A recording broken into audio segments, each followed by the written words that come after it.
Hello everyone, welcome to our YouTube channel. हमारा आज का discussion advertising and selling management के एमसीक्यूज पे होने वाला है। देखा जाए तो ये सब्जेक्ट बहुत ज़्यादा रेलेवेंट है बीकॉम एग्ज़ाम के लिए, एमकॉम एंट्रेंस एग्ज़ाम के लिए as well as UGC NET के लिए। एमकॉम एंट्रेंस की बात करें तो CUET, जामिया मिलिया इस्लामिया, हर एक यूनिवर्सिटी के लिए ये सब्जेक्ट बहुत रेलेवेंट है। एंड हमने इनफैक्ट उड़ीसा CPET, HPU सबका सिलेबस अपलोड किया हुआ है। सब जगह ये सब्जेक्ट मार्केटिंग मैनेजमेंट के नाम से या एडवर्टाइजिंग के नाम से इंक्लूड किया गया है। तो इनके हम लोग ओवरऑल 100 MCQs डिस्कस करने वाले हैं। और अब हम ये कोशिश करेंगे ना कि सब्जेक्ट वाइज हर एक सब्जेक्ट जो कि MCom entrance exam point of view से बहुत रेलेवेंट है, हर के हम 100 MCQs अपलोड कर देंगे। तो कोशिश करना है इन MCQs की प्रैक्टिस आप लोग बहुत अच्छे से करके जाओ एग्जाम में। एंड किसी भी क्वेश्चन में अगर फिर भी डाउट होगा तो आप लोग कमेंट बॉक्स में कमेंट करके पूछ लेना। अच्छा, आज के क्लास की PDF भी आप लोग को मिल जाएगी टेलीग्राम चैनल पे, जिसकी लिंक डिस्क्रिप्शन बॉक्स में दी गई है। साथ ही साथ हमने व्हाट्सएप पे भी एक चैनल बनाया हुआ है, वहाँ पे भी हमने PDF शेयर कर दी है। चाहो तो वहाँ से भी PDF डाउनलोड कर सकते हो। चलो फिर जल्दी से अपना आज का सेशन स्टार्ट करते हैं। हमारे पास पहला क्वेश्चन है, to introduce the new products to world of consumer is the main goal of. खुद सोचो, नया प्रोडक्ट जब भी हम इंट्रोड्यूस करते हैं कंज्यूमर को, जब भी नया प्रोडक्ट इंट्रोड्यूस किया जाता है तो उसका पर्पस क्या होगा? एंटरटेनमेंट, एडवर्टाइजिंग, ऑनलाइन मार्केटिंग और नन ऑफ दिस। एडवर्टाइजिंग, आप ज़्यादा से ज़्यादा अपने प्रोडक्ट को एडवर्टाइज करने का ट्राई करते हो सो दैट ज़्यादा से ज़्यादा कंज्यूमर्स उसको परचेज कर सकें। Next is advertising creates employment as it increases a volume of sale. जब भी आप अपने प्रोडक्ट का एडवर्टीजमेंट करते हो ना, तो नो डाउट सेल्स की वॉल्यूम तो बढ़ती है, बट साथ ही साथ ना उसकी प्रोडक्शन भी बढ़ेगी। बट ऑब्वियस सेल्स कैसे बढ़ाओगे? जब तक प्रोडक्शन नहीं बढ़ेगा सेल्स भी नहीं बढ़ सकता। ठीक है, ऑप्शन में देखो, प्रोडक्शन दिया है, मार्केटिंग दिया है, प्रमोशन दिया है, पर्सनल सेलिंग दिया है, तो करेक्ट आंसर होगा A, production.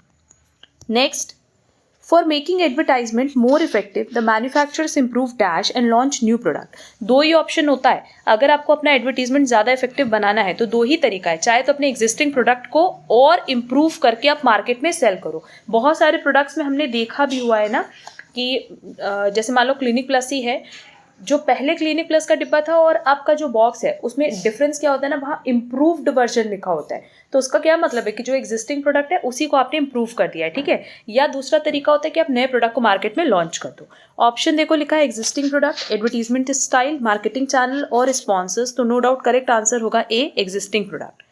Next, selecting time, choosing media types, deciding on reach of the frequency and media vehicle for advertisement। ये किसका पार्ट है?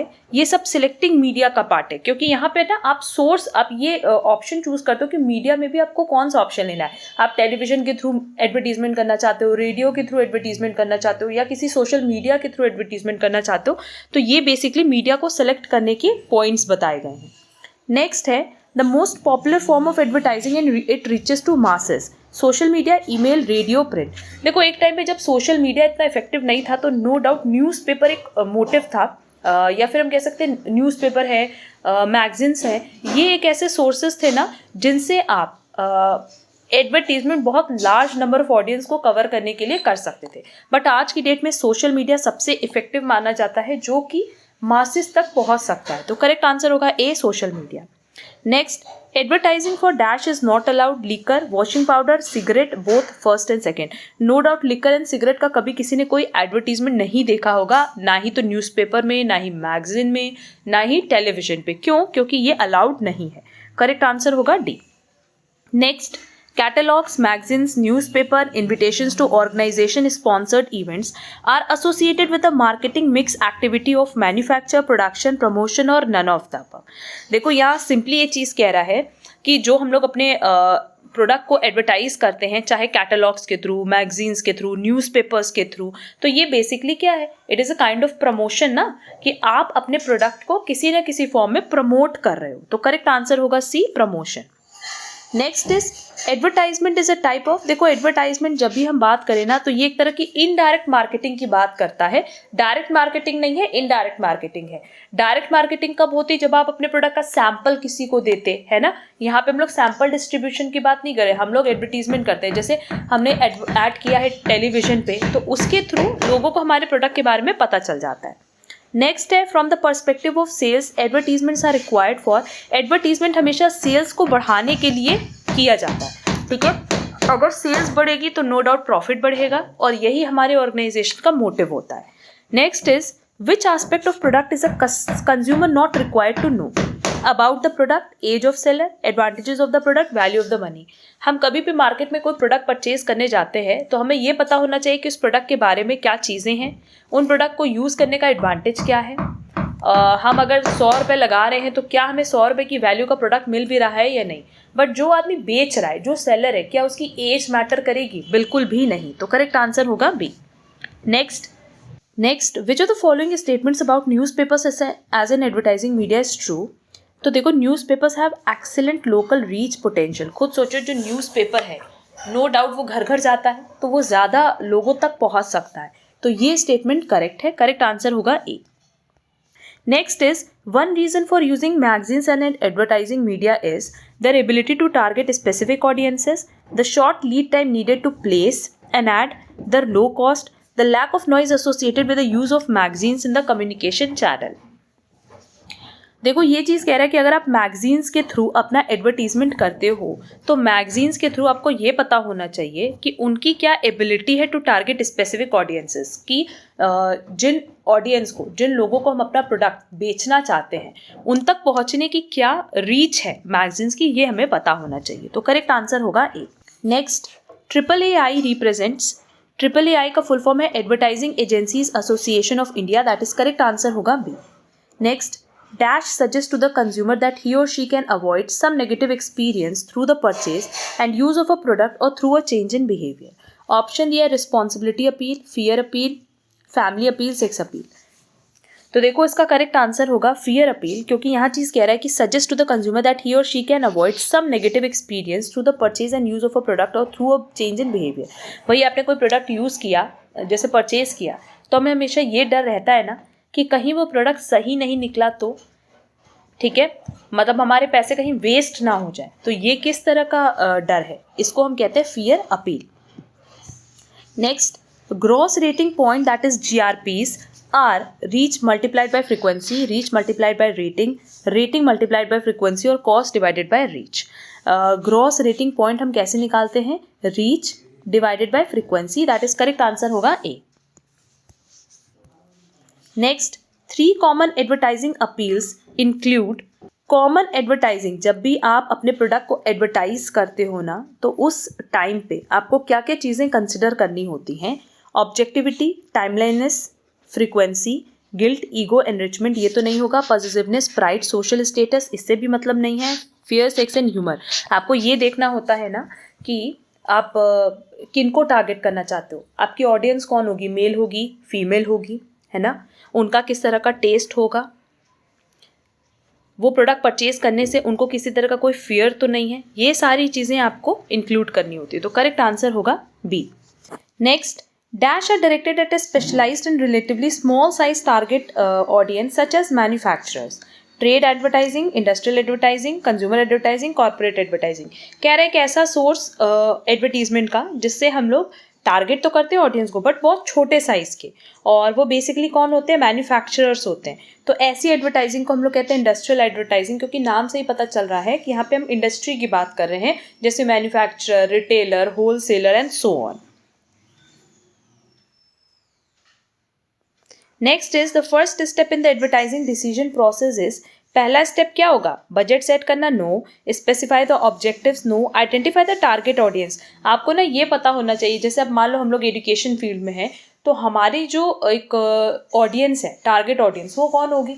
बट ऑब्वियस अगर हम लोग एंट्रेंस एग्जाम की प्रिपरेशन करा रहे हैं तो हमारी टारगेट ऑडियंस होनी चाहिए 18 to between 25, है ना। तो ये हमारी टारगेट ऑडियंस है, आइदर मेल और फीमेल। तो हमें अगर यही नहीं पता है तो हम एडवर्टीजमेंट किसको करेंगे? तो सबसे पहला स्टेप तो यही होता है कि आपको टारगेट ऑडियंस को आइडेंटिफाई करना होता है। Next is, most advertising messages are made up of 2 types of elements, 2 तरह के एलिमेंट्स से बनते हैं। कौन कौन से? Functional persuasive, expository and persuasive, informational और पर्सुएसिव, और इंफॉर्मेशनल एंड क्रिएटिव। देखो, 2 चीज़ें हमारे एडवर्टीजमेंट में बहुत ज़रूरी है। पहला तो इन्फॉर्मेशन और दूसरा पर्सुएसिव। पर्सुएसिव का मतलब क्या होता है? सिंपली किसी पर्टिकुलर प्रोडक्ट के बारे में डिटेल बताना, ठीक है, जो भी प्रोडक्ट है उसके बारे में डिटेल एक्सप्लेनेशन, उसको हम कहेंगे पर्सुएसिव। तो करेक्ट आंसर होगा C. Next, an advertising message usually focuses on the models in the advertisement, advantages of the product over competing ones, availability of the product, key benefits of the product that is important to the buyer. अगर advertisement की बात करें तो advertisement का main motive यही होता है कि हम उसमें प्रोडक्ट के हर वो बेनिफिट्स बता सके जो उस पर्टिकुलर प्रोडक्ट से मिलने हैं एक पर्टिकुलर बायर को. क्योंकि बायर को, जैसे हम लोग भी कोई प्रोडक्ट खरीदने जाते हैं तो हमारा मेन मोटिव क्या होता है, ये जानना कि उस प्रोडक्ट से हमें क्या क्या बेनिफिट मिल सकता है. तो करेक्ट आंसर होगा D. Next, the primary purpose of a pioneering advertisement is to promote a specific brand features and benefits, inform the target market, show one brand's strength, reinforce previous knowledge of a product. Again, अगर advertisement की बात करें तो advertisement का मतलब यही होता है कि जो हमारा टारगेट मार्केट है, जो टारगेट ग्रुप है बेसिकली, उनको प्रॉपर इंफॉर्मेशन प्रोवाइड कर सकें. तो करेक्ट आंसर होगा B. Next, information and persuasive content can be combined in the form of an appeal to provide a basic reason for the consumer to act, explain guilt and enrichment, safety needs, include perceptual modifiers and need enhances. No doubt information and persuasive content जो दिया जाता है ना, वो इसलिए दिया जाता है ताकि कंज्यूमर को बेसिक नॉलेज होनी चाहिए प्रोडक्ट की, एंड अकॉर्डिंगली उनको जो भी एक्शन लेना हो प्रोडक्ट के बारे में वो ले सकते हैं. तो करेक्ट आंसर होगा ए. Which of the following is not usually not an area of responsibility for people who work in advertising agency? Research, creativity, printing, buying. अगर आप एडवर्टाइजिंग एजेंसी में काम कर रहे हो तो उस केस में रिसर्च करना तो आपका काम है, क्रिएटिव होना भी आपका काम है, प्रिंटिंग भी आपका काम है, बट खरीदना ये आपका काम नहीं है. ठीक है, तो करेक्ट आंसर होगा डी.